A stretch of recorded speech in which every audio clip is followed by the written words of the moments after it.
আল্লাহ 114টা সূরার প্রায় 29টা সূরা এরকম কাটা কাটা অক্ষর দিয়ে শুরু করেছেন। সুবহানাল্লাহ নাই? এই 29টা সূরা কখনো আল্লাহ একটা অক্ষর দিয়ে শুরু করেছেন, কখনো 2টা অক্ষর দিয়ে, কখনো 3টা দিয়ে, কখনো 4টা দিয়ে, কখনো 5টা দিয়ে। একটা অক্ষর দিয়ে আল্লাহ কোরআনের সূরা শুরু করেছেন। এরকম একটা সূরা বলেন। নুন ওয়াল কলামি ওয়া মা ইয়াসতুরুন। নুন, নুন দিয়ে সূরা শুরু হয়ে গেছে। তারপরে কফ, এক অক্ষর দিয়ে সূরা শুরু হয়ে গেছে। সুবহানাল্লাহ পড়েন। এবার বলেন 2 অক্ষর দিয়ে সূরা শুরু হয়েছে এরকম সূরা বলেন। এত দূরে যান কেন? এটা আছে না নাই? ইয়াসিন। সুবহানাল্লাহ পড়েন। ইয়াসিন 2 অক্ষর দিয়ে। তারপরে হামিম। এবার 3 অক্ষর দিয়ে আল্লাহ সূরা শুরু করছেন এরকম। আলিফ লাম তা সিন মিম। আল্লাহু আকবার। আবার 4টা অক্ষর দিয়ে সূরা শুরু হয়েছে এরকম আছে না নাই? হাফেজ সাহেব কোন? আলিফ লাম মিম রা, আলিফ লাম মিম সাদ আছে না নাই? আবার 5টা কাটা অক্ষর দিয়ে সূরা শুরু হয়েছে এরকম সূরাও আছে না নাই? সূরা মারিয়ামের শুরুতে কি আছে?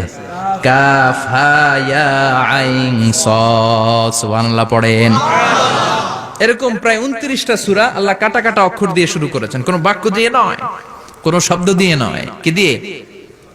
হারফ দিয়ে। হারফ, এই হারফগুলোরে বলে হুরুফ আত-তাহাজ্জি বা হুরুফ আল-মুকাত্তাআত, কাটা কাটা অক্ষর। মনে রাখবেন কোরআনের আয়াতগুলো 2 ভাগে বিভক্ত, একটা মুহকাম, একটা মুতাশাবিহ। মুহকাম মানে যেগুলোর অর্থ আমরা জানি, যেগুলোর ব্যাখ্যা আমরা জানি, যেটার ইন্টারপ্রিটেশন, এক্সপ্লেনেশন আমাদের জানা আছে। আর মুতাশাবিহ আমরা অর্থ জানি না, আমরা ব্যাখ্যা জানি না, এটা দিয়ে আসলে কি বুঝাইছে আমরা কেউ জানে না। জানে একজন, চিল্লায় বলেন তিনি কে? আল্লাহ বললেন ওয়া ইন কুনতুম ফি রাইবিম মিম্মা নাযালনা আলা আবদিনা ফাআতু বিসূরাতিন মিন মিসলিহি ওয়াদউ শুহাদাআকুম মিন দুনিল্লাহি ইন কুনতুম সাদিকিন। আল্লাহ বললেন ও জাহেলি যুগের লোকেরা, শোনো শোনো, এত আরবি কবিতা বানাতে পারো, এত গল্প লিখতে পারো, আরবিতে এত নোবেল বানাতে পারো, উপন্যাস বানাতে পারো, আর্টিকেল লিখতে পারো। আমার নবীর উপর যে কোরআন আমি নাজিল করেছি, এই কোরআনের ব্যাপারে অন্তরে যদি কোনো সন্দেহ থাকে, বাপের বেটা হলে পারলে কোরআনের মতো একটা সূরা বানিয়ে নিয়ে আসো। পারছে? কিয়ামত পর্যন্ত কেউ পারবে? বিশ্বনবী যেই জামানাতে এসেছিলেন ওই জামানায় আরবি ভাষা সাহিত্যের উৎকর্ষতা সাধিত হয়েছিল। আরবি ভাষার এতটা উৎকর্ষ পৃথিবী কখনো দেখে নাই। কবিতা, গদ্য, পদ্য, গল্প, উপন্যাস, রচনা, প্রবন্ধ, আর্টিকেলের শৈলাপ। এই ভাষা সাহিত্যিকদের চোখে আঙ্গুল দিয়ে আল্লাহ বুঝাতে চাইলেন, এত অর্থ করতে পারো, এত ব্যাখ্যা জানো, এত বড় বড় বুলিয়া ওড়াও, এত কিছু তুমি জানো, তাহলে বলো ইয়াসিন অর্থ কি? সুবহানাল্লাহ কইবেন না? তাইলে বল নুন অর্থ কি? কফ মানে কি? আলিফ লাম রা মানে কি? ফাবুহিতাল্লাযী কাফার। কেউ জানে না, কেউ উত্তর দিতে পারে না। কোন সুবহানাল্লাহ। এটা কোরআনের মুজিজা, এটার অর্থ কেউ জানে না। আর এগুলোর অর্থ নিয়ে খোঁচাখুচি করাও ঠিক না। তবে মুফাসসিরিনে ইকরাম এগুলোর কিছু অর্থ সম্ভাব্য বলার চেষ্টা করেছেন। যেমন ইয়াসিনের অর্থ ইবনে আব্বাস বলেছেন এর অর্থ হতে পারে ইয়া ইনসান, হে মানুষ। সুবহানাল্লাহ পড়েন। কেউ কেউ বলেছে এটার অর্থ হতে পারে ইয়া সাইয়্যিদ আল মুরসালিন। কেউ কেউ বলেছেন ইয়াসিন হতে পারে ইসমুল্লাহ, আল্লাহর নাম। কেউ বলেছেন এটা হতে পারে ইসমুন লিন নবী, বিশ্ব নবীর নাম। আবার কেউ কেউ বলেছেন ইয়াসিন হতে পারে এই কোরআনে কারিমের একটা নাম। কোন সুবহানাল্লাহ। এই সম্ভাব্য সব কথাগুলো বলে পৃথিবীর সব মুফাসসিররা বলতে বাধ্য হয়েছেন আল্লাহু আ'লামু বিমুরাদিহি বিহি। এটার দ্বারা আসল অর্থ যে কি এটা আমরা কেউ জানি না। জানে কে? আল্লাহ। চিৎকার করে বলতে হবে, জানে কে? আল্লাহ। তাহলে এই সূরার মর্যাদা কম কম না বেশি বেশি? কলবুল কোরআন, এটা কোরআনের কলব। একবার পড়লে 10 পড়ার সওয়াব। আবার মুমূর্ষু ব্যক্তির সামনে বসে সূরা ইয়াসিন তেলাওয়াত করতে বলা হয়েছে। তাহলে মৃত্যুর কষ্টরে হালকা করে দেয় কে? আল্লাহ। আবার রাত্রি বেলা সূরা ইয়াসিন তেলাওয়াত করলে সকাল বেলায় নিষ্পাপ বানায় দেয় কে? আল্লাহ। মনে থাকবে? কোরআনের কলবের নাম কি?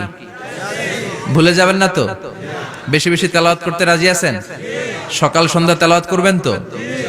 সূরা ইয়াসিন ছাড়াও এই সূরার অনেকগুলো নাম তাফসীর গ্রন্থে পাওয়া যায়। এই সূরার একটা নাম হচ্ছে সূরাতুল কাদিয়া। সূরাতুল কাদিয়া, তাকদি হাজাতা কারিইহা। যে এই সূরা তেলাওয়াত করে ওই তেলাওয়াতকারীর যে হাজত আছে, প্রয়োজন আছে, এই সূরার বরকতে আল্লাহ তার প্রয়োজন পূরণ করে দেয়। আমাদের জীবনে প্রয়োজন আছে না নাই? কার কাছে চাইবো? বিপদে পড়লে কারে বলবো? আমরা বিপদে পড়লে প্রথমে শেয়ার দেই ফেসবুকে। কোথায় শেয়ার? আগে শেয়ার দিব কার কাছে? মনে থাকবে? বিপদে পড়লে ফেসবুকে শেয়ার দিব না, বন্ধুরে শেয়ার করব না, বউয়ের কাছেও পরে শেয়ার করব, আগে শেয়ার করব কার কাছে? মনে থাকবে? এজন্য বিশ্বনবী বলতেন এই সূরার নাম সূরাতুল কাদিয়া, মানুষের হাজত পূরণ করে দেয়। এই সূরা তেলাওয়াত করে যদি আপনি আল্লাহর কাছে কোনো বিপদ থেকে পানা চান অথবা কোনো প্রয়োজন নিয়ে দোয়া করেন, সূরার বরকতে প্রয়োজনটা পূর্ণ করে দেয় কে? কেউ যেটা পারে না পারে কে? কেউ যেটা দেয় না দেয় কে? কেউ যেটা শোনে না শোনে কে? তাহলে পেলাম সূরাতুল কাদিয়া। আরেকটা নাম আছে সূরার, সেটা হচ্ছে সূরাতুল আযীমা, সুমহান সূরা। কি সূরা? সুমহান, আযীমা। এই আযীম আর আযীমা এই শব্দ দুইটা অনেক দামি, আল্লাহ যে কোনো জায়গায় ব্যবহার করেন নাই। বিশ্বনবীর চরিত্রের উপমা দিতে যে আল্লাহ আযীম শব্দ বলেছেন, তাই না? রব্বুল আলামিন বলেন ওয়া ইন্নাকা লাআলা খুলুকিন আযীম। ও নবী, সাধারণ কোন চরিত্র আপনারে আমি দেই নাই, আপনারে আমি দিয়েছি আযীম একটা চরিত্র, খুলুকুন আযীম। And verily indeed you are on a very good standard of character. অসাধারণ চরিত্র দিয়েছি। বিশ্বনবীর চরিত্র বুঝাতে যে আল্লাহ কি শব্দ ব্যবহার করেছেন? কথা বলে না, তাফসীর শিখে যেতে হবে। কোন শব্দ ব্যবহার করেছেন? আযীম। আবার আল্লাহ নিজের পরিচয় দিতে যে আযীম বলেছেন, ওয়ালা ইয়াউদুহু হিফযুহুমা ওয়া হুয়াল আলিয়্যুল আযীম। সুবহানাল্লাহ। আকাশ জমিনের নিয়ন্ত্রণ করতে যে আল্লাহ কখনো ক্লান্ত হয় নাকি? কারণ তিনি হচ্ছেন আল আলিয়্যুল আযীম। আল্লাহু আকবার। তার মানে নবীর চরিত্রের ক্ষেত্রে আযীম, আল্লাহর নিজের সত্তার ক্ষেত্রে আল্লাহ বললেন আযীম। আবার বললেন কিয়ামতের দিন গোটা পৃথিবীটারে আমি নাড়িয়ে দেব, গোটা পৃথিবীতে একটা আমি ভূমিকম্প দিব। এই কথাও কোরআনে আছে না নাই? ইযা জুলজিলাতিল আরদু জিলজালাহা আল কারিয়াতু মাল কারিয়া। পুরো পৃথিবী কাঁপিয়ে দিব। এই কাঁপাকাঁপিটা ওই দিনের ভূমিকম্পটা কি অন্যান্য সময়ের ভূমিকম্পের মতো হবে? এই ভূমিকম্পকে আল্লাহ বলেছেন আযীম। ইন্না জালজালাতাস সাআতি লা শাইউন আযীম। সেদিনের ভূমিকম্প সাধারণ কোনো আর্থকোয়েক নয়, সাধারণ ভাইব্রেশন না, এটা আযীম। আবার আল্লাহ কোরআনকেও আযীম বলেছেন, ওয়ালাকাদ আতাইনাকা সাবআম মিনাল মাসানি ওয়াল কুরআনাল আযীম। ও নবী, আমি আপনার নিত্য পাঠনীয় সপ্তবাক্য সূরাতুল ফাতিহা দিয়েছি, সাথে সাথে কোরআনে আযীম দান করেছি। সুবহানাল্লাহ। তার মানে কোরআনের ক্ষেত্রে আযীম, কিয়ামতের ভূমিকম্প এটা আযীম, আল্লাহ নিজেও আযীম, বিশ্বনবীর চরিত্র। আবার এই সূরাটাও যেহেতু দামি, এজন্য এই সূরার নাম সূরাতুল আযীমা, সূরাতুল সুমহান সূরা। এটা যেন তেন সূরা নয়, এটা তো কোরআনের কলব। কলব ছাড়া মানুষ বাঁচে? হার্ট ফাউন্ডেশনে যেয়ে দেখবেন মানুষের কি অবস্থা। হৃদরোগ, হৃদয় যার নষ্ট, তার যে কত কষ্ট।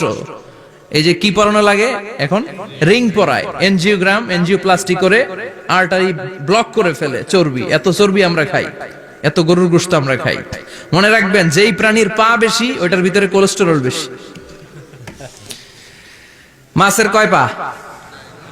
হ্যাঁ, নাই, এখানে নাই, মাছের পাটা নাই, কোলেস্টেরল নাই। মুরগির কয় পা? জোরে বলতে হবে। তার মানে কিছু কোলেস্টেরল আছে না নাই? গরুর কয় পা? কোলেস্টেরল বেশি না কম? এইবার কোন চিংড়ির কয় পা? সবচেয়ে বেশি কোলেস্টেরল কন্টেইন করে শ্রিম্প, প্রন, চিংড়ি। এজন্য এগুলো কম খাইতে হবে। তবে 40-এর আগে যারা আছেন ধুমায়া খান, 40-এর পরে এই যে মাটন, ল্যাম্প, ছাগলের গোশত, খাসির গোশত, চিংড়ি, এগুলো আপনার ডায়েট থেকে বাদ দিয়ে দিতে হবে। বুঝতে পেরেছেন? এজন্য এই সূরাটা যেন তেন সূরা নয়, এটা তো কোরআনের কলিজা, হার্ট, হৃদয়। এজন্য সূরাটা সূরাতুল আযীমা। সুবহানাল্লাহ পড়েন।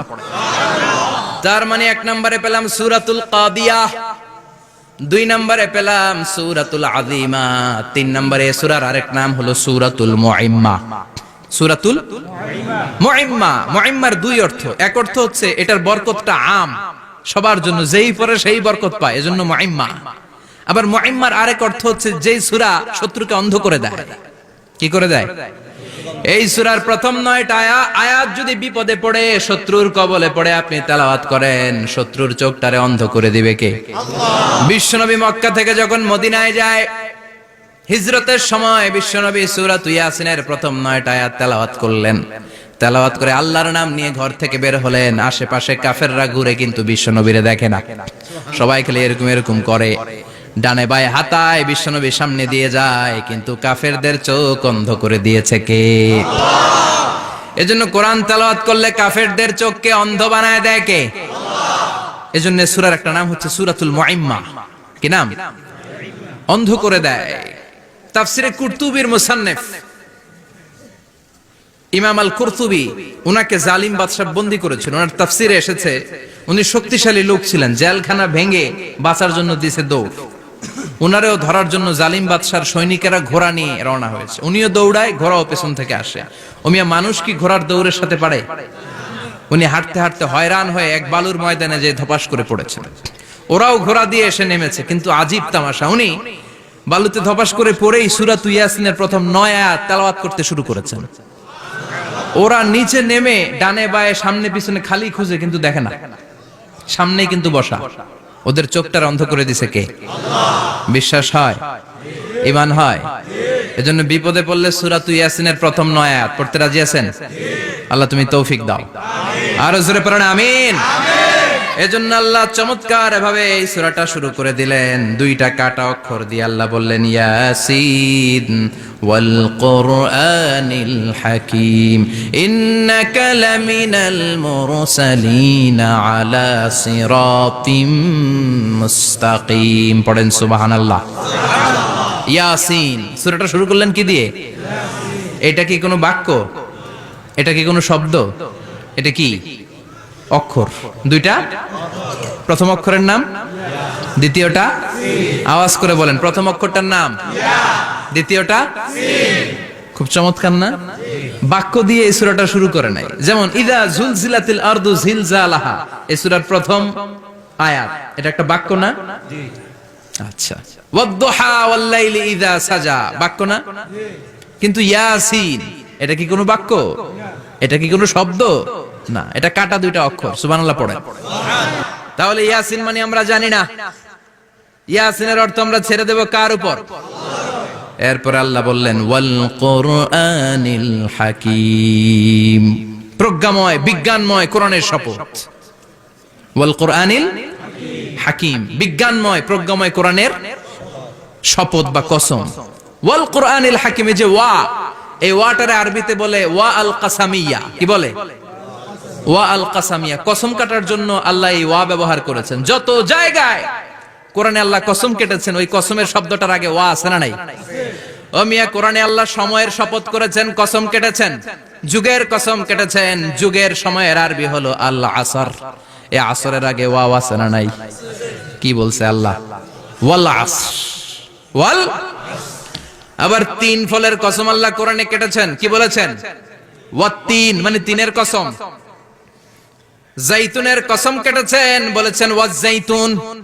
তুর পাহাড়ের কসম কেটেছেন, বলেছেন ওয়াতুরে সিনিন। যত জায়গায় কসম তত জায়গায় ওয়াও আছে না নাই? পাহাড়ের নামে কসম কেটেছেন, আল্লাহ বলেছেন ওয়াতুর। সূর্যের নামে কসম কেটেছেন, আল্লাহ বলেছেন ওয়াশ-শামসি ওয়াদুহাহা। সুবহানাল্লাহ কইবেন না? সুবহানাল্লাহ। ফজরের নামে কসম কেটেছেন, কি বলেছেন? ওয়াল ফাজর। জিলহজ মাসের প্রথম 10 রাতের কসম কেটেছেন, কি বলেছেন? ওয়ালায়ালিন আশর। জোর আর বেজরের কসম কেটেছেন, আল্লাহ বলেছেন ওয়াশ-শাফঈ ওয়াল ওয়াতর। সূরা ইয়াসিনে কাটা কাটা 2টা অক্ষরের পরে রব্বুল আলামিন কোরআনের কসম কেটেছেন। এজন্য আল্লাহ বলেছেন ইয়াসিন ওয়াল কুরআনিল হাকীম। ইয়াসিন ওয়াল কুরআনিল হাকীম, প্রজ্ঞাময় বিজ্ঞানময় কোরআনের শপথ। কোরআনের মধ্যে বিজ্ঞান আছে না নাই? বেশি না কম? বিশ্বাস হয় না? নাস্তিকদের কথা বিশ্বাস হয়? নাস্তিকরা বলে কোরআনের মধ্যে বিজ্ঞান নাই, কোরআনের মধ্যে সায়েন্স নাই, কোরআনের ভেতরে টেকনোলজি নাই। কিন্তু কোরআন বলে এমন কিছু নাই মানুষের প্রয়োজনীয় এমন কিছু নাই যেটা আমার ভিতরে নাই। আল্লাহু আকবার।